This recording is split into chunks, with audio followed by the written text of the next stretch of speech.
Hi, good morning. Ash, here to facilitate helping you remember who you are. It's early on Sunday morning, and we need to have a talk. Actually, we need to have an intervention.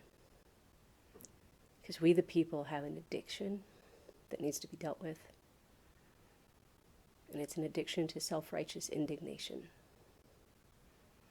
I even found a really great write up about it from Oxford Scholarship Online. This is a paragraph, be prepared.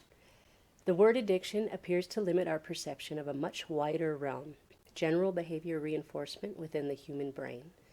If neurochemical processes reinforce good habits such as love, loyalty, and joy in music or skill, then addiction should be studied in a larger context of both harmful and wholesome reinforcement triggers, their commonalities and differences. Self-righteousness and indignation may sometimes become pernicious addictive habits arising as much from chemical need as from valid concerns about unfair actions. Among other outcomes, this may cause pathologically altruistic behavior. Indignation addiction may underpin the obstinate behavior of those on both the far left and far right of the political spectrum. Moderate progressives who seek problem-solving pragmatism may get a boost if it were openly demonstrated that the self-righteous mental state is reinforced chemically by hijacking internal addiction mechanisms.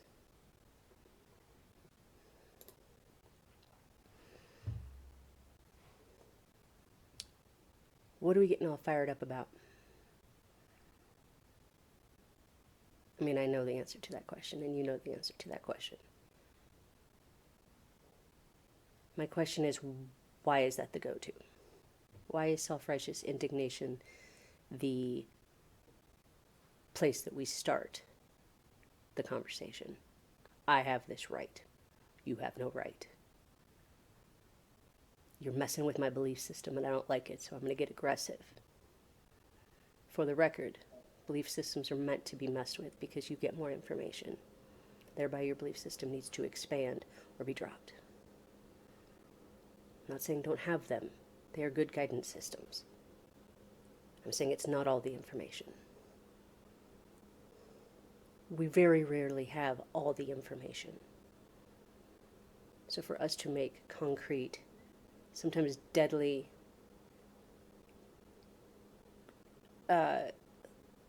conclusions about things, about people,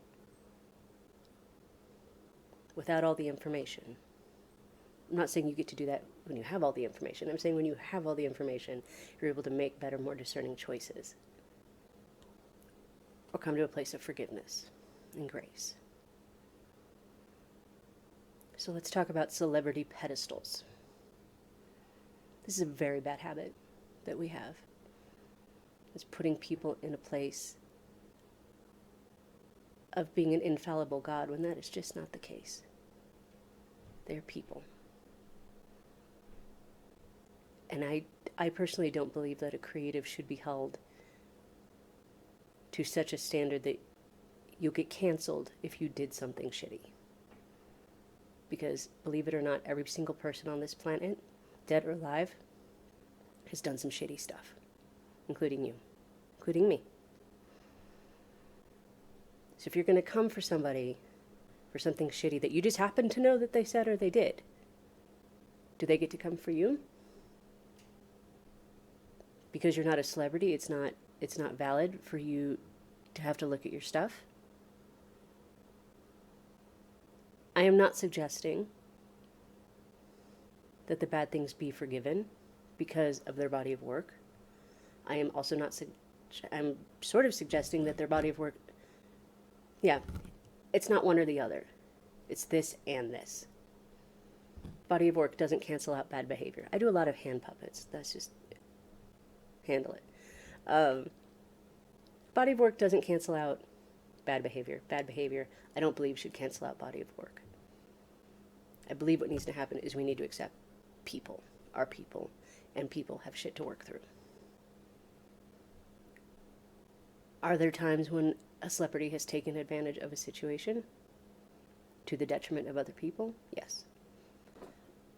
And I'm going to say it, there are times when those people have been trying to take advantage of the celebrity also, and that's why they were there. It is not always a one-sided thing. We don't know who these people are. We don't know them. We just like their body of work. And I think it's time for us to get real clear about that. Because if you don't want to like a person's body of work because they do shitty things, then I have bad news for you. You don't get to like anybody. And if you are withholding your creative spark because you've done some shitty things, well, then we're all done. Creativity has no place here, which I know you don't believe, and I don't believe. Creativity is healthy. It's therapeutic. It helps us move through things. And sometimes people don't even know what the stuff is that they're working on and working through, sometimes with that creative work that you enjoy so much. So just as a thought, what would happen if we allowed for the possibility of people to be people and people to be where they are in their learning process? And if we can shine our light and be of assistance to them, or assistance to ourselves in understanding it, or at least offering grace.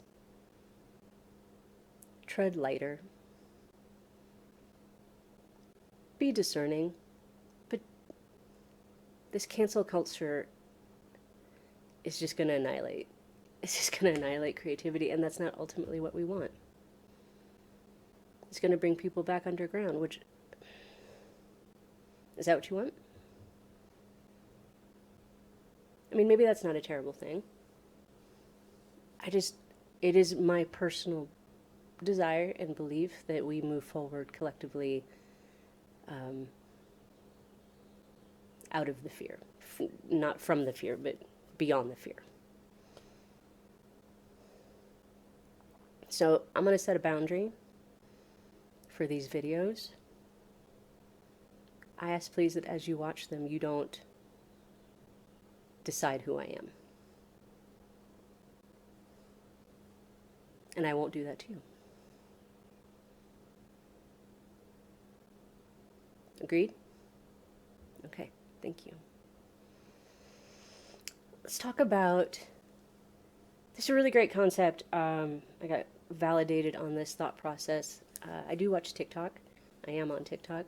There is a really great spiritual community on TikTok. And this topic was brought up. I think it's such a great reminder that we're at a place where we need to start asking permission for actions that previously we haven't been. So for instance, if I come to you with a heavy load, emotional issues, it's appropriate for me to ask you if you can handle it. Are you in a space where you can hear me right now? And if I don't, it's appropriate for you to say, hey, I'm not in an emotional space to handle this right now. Can we put a pin in it? Know that I love you. I just can't. I have to take care of myself. Because Lord knows, in my life, I have been the dumper. I've also been the dumpy. It's a big scenario in my life. People come to me with their issues a lot. And I just kind of realized this. There was a point where I was dealing with a situation with two friends who were dealing with some very heavy stuff, and they were coming to me with it, and I hadn't really even gleaned the concept that I could say to them, look, man, you need someone professional. I'm not professional. I can't do this. So what I did instead was I ghosted them and I shut down. And I literally imagine going into my brain and shutting off all the I attract people who need help. Shut them all off. What I just kind of realized was an issue around boundaries. I mean, obviously, but this is how we can protect ourselves while also being of service to others. It doesn't have to happen, the conversation doesn't necessarily have to happen immediately. I think we get caught up in this idea of immediate satisfaction. And that's what coerces ourselves to believe we have to address it right now. In some cases, yes.